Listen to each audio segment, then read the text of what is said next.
Your honour, என் கட்சிக்காரர் தான் கொலை பண்ணிருக்காங்க, அவங்களுக்கு ஜாமீன் கொடுக்க கூடாதுன்னு திரும்ப திரும்ப இவர் சொல்ற வாதத்தை முறியடிக்கிற மாதிரி என்கிட்ட ஒரு ஆதாரம் இருக்கு.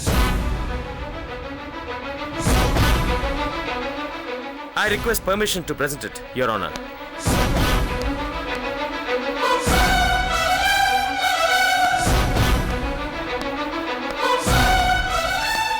காரோட டயரை மாத்தக்கூடிய ஜாக்கி ராட் இந்த வெப்பனை வச்சுதான் முரளியோட தலையில பலமா தாக்கி அவரை காயப்படுத்தி கொலை பண்ணிருக்கிறதா போஸ்ட்மார்ட்டம் ரிப்போர்ட் சொல்லுது. ஜாமீன் விசாரணையின் போது இந்த தகவல்லாம் தேவையா? தேவை யுவர் ஆனர். போஸ்ட்மார்ட்டம் ரிப்போர்ட் ரொம்ப கிளியரா இருக்கு. முரளியோட தலையில ஏற்பட்டிருக்கிற அந்த காயத்தோட அகலத்தையும் நீளத்தையும் வச்சு பார்க்கும் பொழுது முரளியை தாக்கிய அந்த நபர் முரளியை விட ஒசரமா இருந்திருக்கணும். கிட்டத்தட்ட 6 அடியாவது இருந்திருக்கணும்.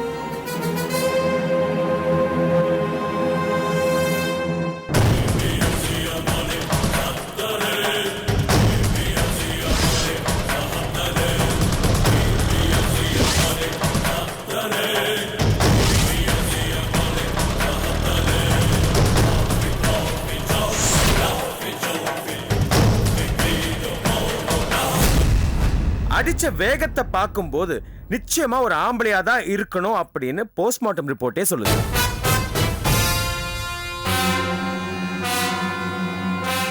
என் கட்சிக்காரரை பாருங்க யுவர் ஆனர், அவங்க ஆம்பளையா?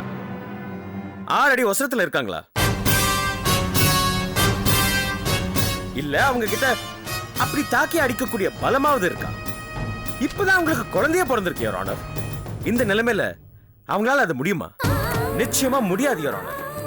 என் கட்சிக்காரருக்கும் இந்த கொலைக்கும் எந்த சம்பந்தமும் இல்ல. அதான் உண்மை. அதனால தான் சொல்றேன், இதுவரைக்கும் நீங்க பார்த்த சாட்சியங்களையும் நான் இப்ப பிரசன்ட் பண்ணிக்கிற அந்த ஆதாரத்தையும் வச்சுக்கிட்டு என் கட்சிக்காரருக்கு பெயில் கொடுக்குமாறு தாழ்மையுடன் கேட்டுக்கொள்கிறேன்.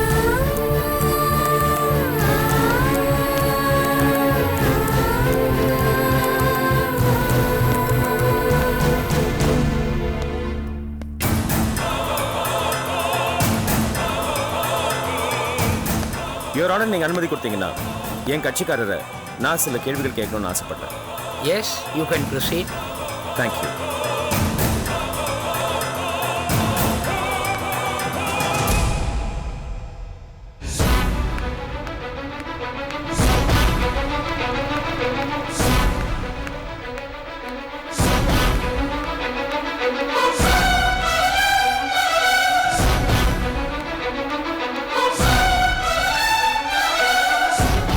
செல்லம்மா, இது கோர்ட்.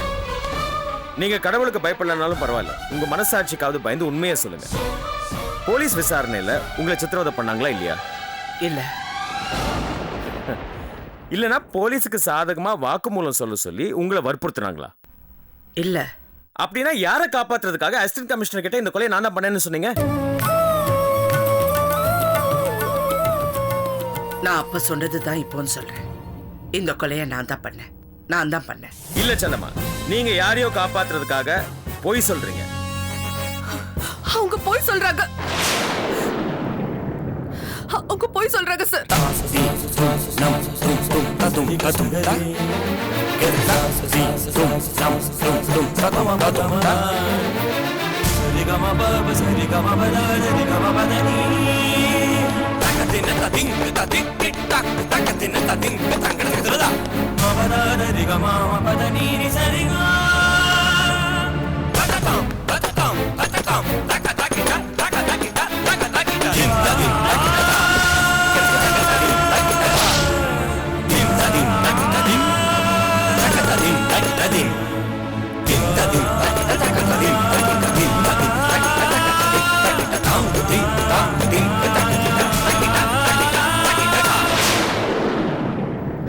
இந்த கொலைகள் எல்லாம் நான் தான் பண்ணேன்.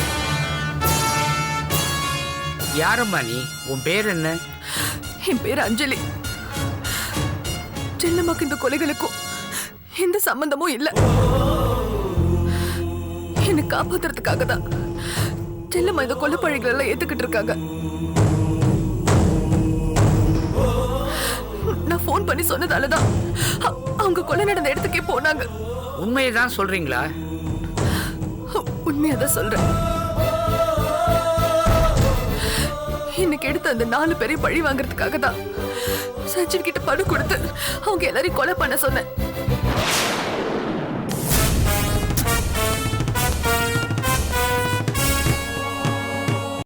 கொலகாரன் சஞ்சீவ் இப்ப எங்க இருக்கான்னு தெரியுமா உனக்கு? தெரியாது. அவன் ஃபோன் நம்பர் தான் தெரியும். கடைசி அவன் வேலை பார்த்தது சுரேஷோட கன்ஸ்ட்ரக்ஷன் கம்பெனில தான். அங்க கான்டாக்ட் பண்ணா சஞ்சீவோட போட்டோவும் அட்ரஸும் கண்டிப்பா கிடைக்கும்.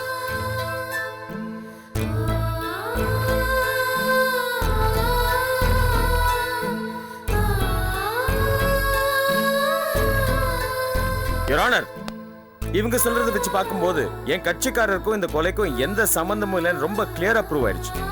என் கட்சிக்காரருக்கு ஜாமீன் கொடுக்குமாறு தாழ்மையுடன் கேட்டுக்கொள்கிறேன். That's all, Your Honor. இந்த கொலையை செய்ய சொன்னதாக அஞ்சலியே தன் குற்றத்தை ஒப்புக்கொள்ளும் போது காவல்துறையினர் அஞ்சலியை கைது செய்து விசாரிக்குமாறு இந்த கோர்ட் உத்தரவிடுகிறது.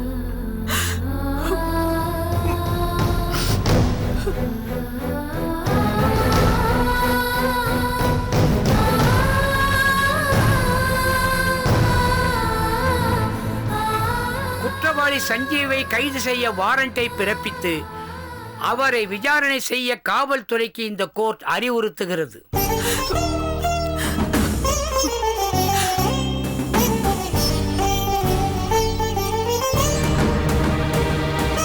விசாரணையை திசை திருப்பியது குற்றம் என்றாலும் செல்லம்மா ஒரு கை குழந்தைக்கு தாய் என்பதை கருத்தில் கொண்டு எந்தவித நிபந்தனையுமின்றி செல்லம்மாவை விடுதலை செய்ய இந்த கோர்ட் உத்தரவிடுகிறது.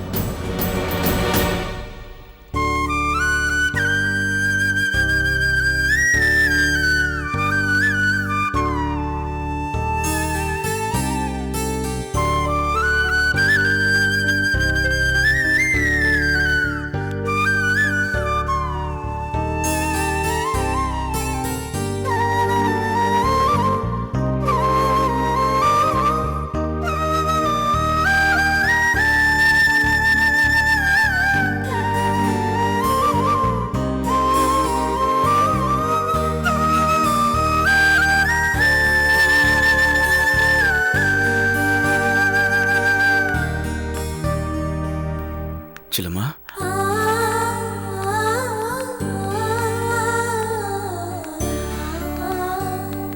என்ன மன்னிச்சிடுங்க. சிலமா, நீ எந்த தப்பும் பண்ணலன்னு எனக்கு தெரியும். அப்புறம் ஏன் மன்னிப்பு கேட்கிற? நம்ம குழந்தை பாரதி தான் ரொம்ப கஷ்டப்பட்டுட்டா.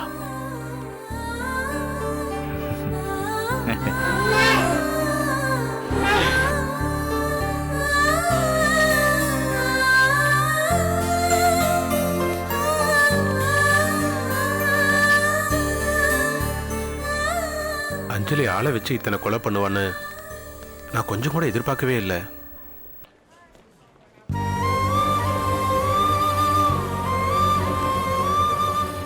அது சரி, அந்த பொண்ணுக்கு எந்த அளவுக்கு மனசுல பாதிப்பு இருந்தா இந்த மாதிரி பழி வாங்கணும்னு தோணியிருக்கும்.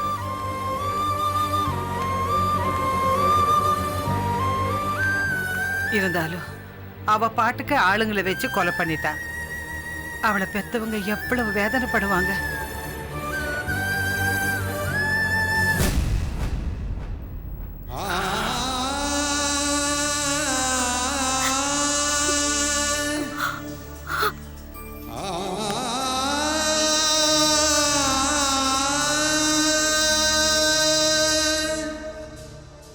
அந்த பொண்ணு அதை கூட புரிஞ்சுக்கவே இல்லையே. ஏங்க, அஞ்சலியை வெளியே எடுக்கிறதுக்கு போய் ஏற்பாடு பண்ணலாங்க. ஏகேவை பார்க்கலாமாங்க? இல்ல, வேண்டாம் சிலமா. ஏங்க? வேண்டான்னு சொன்னா கேளு. இல்லைங்க, இந்த ஒரு தடவை போய் பார்த்துட்டு வந்துடலாம். சிலமா, அதெல்லாம் வேண்டாம். ஏகே சார் முன்ன மாதிரி கிடையாது, ரொம்ப மாறிட்டாரு. அவ எனக்காக வந்து சரண்டர் ஆயிருக்காங்க. உண்மையிலேயே கொலை பண்ணது அவதானே, அதனாலதான் வந்து சரண்டர் ஆயிருக்கா. இருந்தாலும் இப்ப வந்து சரண்டர் ஆனது என்ன காப்பாத்துறதுக்காக தானே. போயிட்டு வந்துடலாங்க.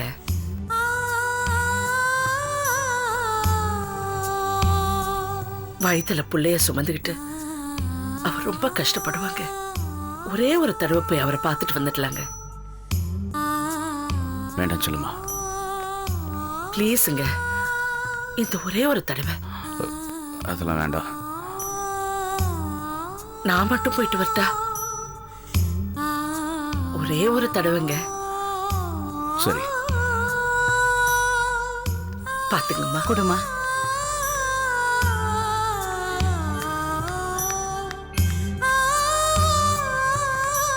வாங்க தம்பி, வீட்டுக்கு போலாம். இல்ல, எனக்கு இங்க கொஞ்சம் வேலை இருக்கு. குழந்தைய தூக்கிட்டு நீங்க வீட்டுக்கு போங்க. வாசு, நீ இவரு கூடயே இருப்பா. பார்த்துக்கப்பா. வா வரோம். போலாம்.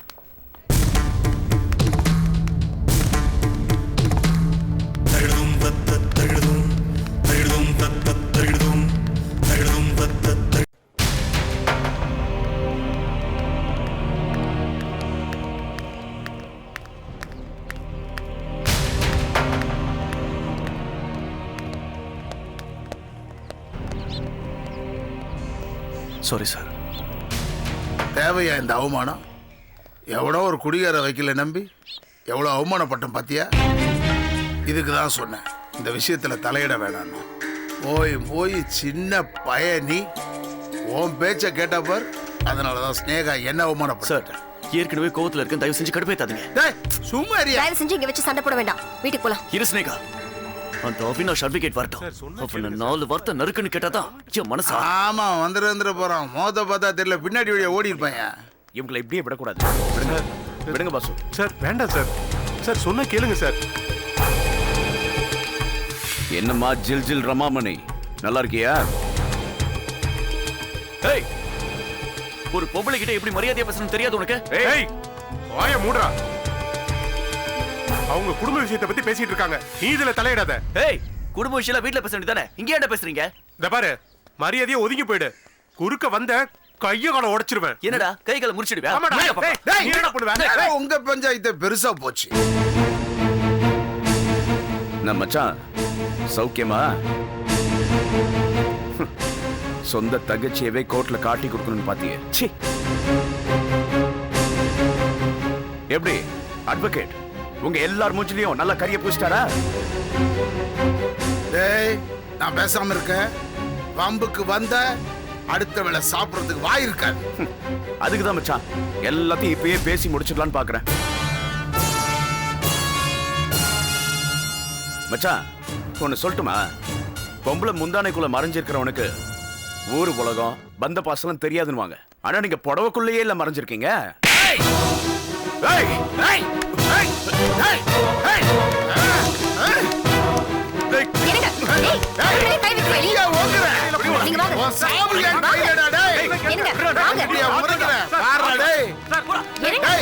எண்ணி 6 நாள்ரா.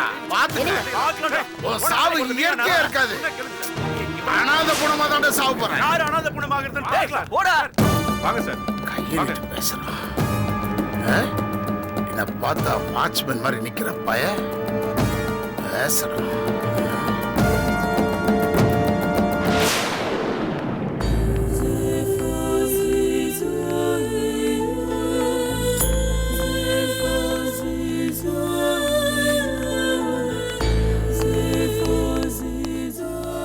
என்ன காரியண்டி பண்ணிருக்க? நீ தான் அந்த கொலையை பண்ணியா? நான் நம்ப மாட்டேன். ஏய், நீ போய் தானே சொன்ன?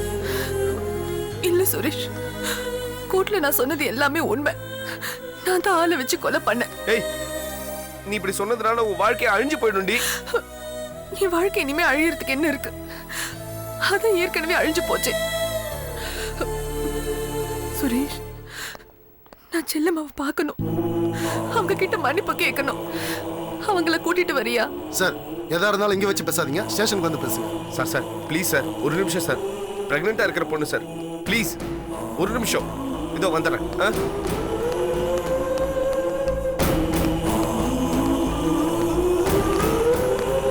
செல்லம்மா, அஞ்சலி.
செல்லம்மா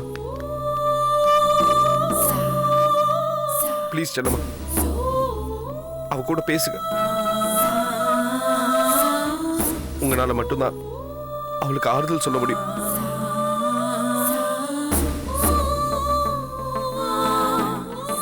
ப்ளீஸ் செல்லம்மா. என்ன பேச சொல்ற? நான் அவமானப்பட்டப்ப கூட ஏகே பொண்ணு ஏன் பொண்ணு அவமானப்படக்கூடாதுங்கிறதுக்காக தான் நான் மௌனமா இருந்தேன்.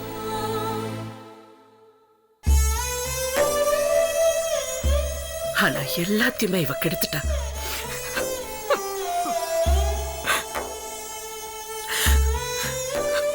இல்ல, நான் எல்லாமே நல்லதுக்கு தான் பண்ணேன். நான் வெளியே இருக்கிறதுனால யாருக்கும் எந்த பிரயோஜனமும் இல்லை.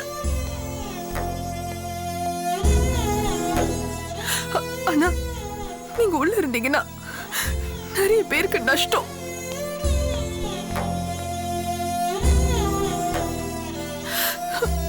நான் சதீஷோட வாழறதுக்கு முன்னாடி இந்த ஒரு சூழ்நிலை ஏற்பட்டிருந்தா கண்டிப்பா நான் சரண்டர் ஆயிருந்திருக்க மாட்டேன். ஆனா நீங்க சொல்லி நான் சதீஷோட வாழ்ந்ததுக்கு அப்புறம் வாழ்க்கைனா எனக்கு என்னென்ன புரிஞ்சுது. என் வயித்துல வளர குழந்தை எப்ப பொறுக்கும், அதை நான் எப்ப பாப்பேன், எப்ப தூக்கி கொஞ்சுவேன்னு ஏங்கிட்டு இருக்கேன். ஆனா நீங்க தவம் இருந்து பெத்த குழந்தை அது பிரிஞ்சிருக்கிறதுங்கிறது எவ்வளவு கொடுமையான விஷயம்.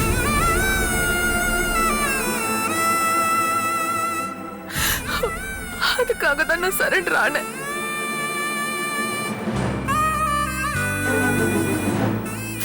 என்ன மன்னிச்சிருங்கம்மா உங்க பேச்சை மீறினதுக்கு.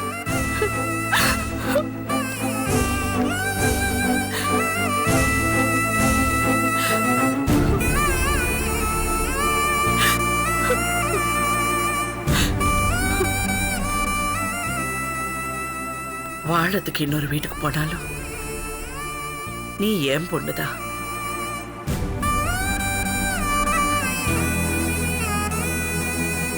நான் கல்யாணம் பண்ணி வச்சப்போ நீ நல்லா வாழணும்னு ஆசைப்பட்ட.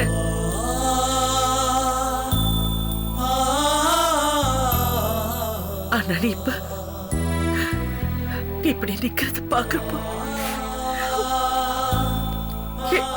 என்னால தாங்கிக்க முடியல.